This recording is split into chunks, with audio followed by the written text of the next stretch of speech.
जोड़े 12 घंटिया भारत बंद।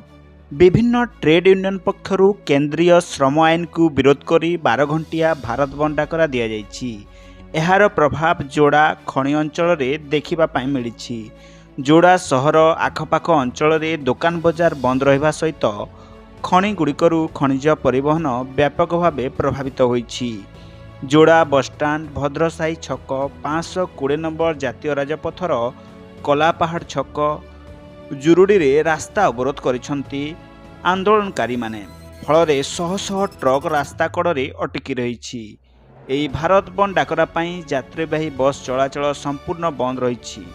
दुकान बजार बंद संगकु चारिचकिया जान चलाचल और विभिन्न सरकारी कार्यालय बैंक स्कूल ब्लॉक ऑफिस पौर परिषद ऑफिस खनि उपनिदेशक कार्यालय बंद रही।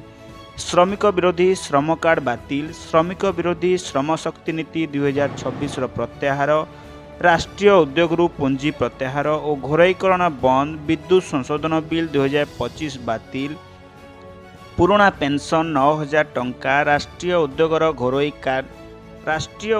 घोरईकरण बंद एवं अन्यान्य दाबी रे केंद्रीय यूनियन और स्थानीय फेडरेशन डाकरारे सर्वभारतीय धर्मघट करा जायछि।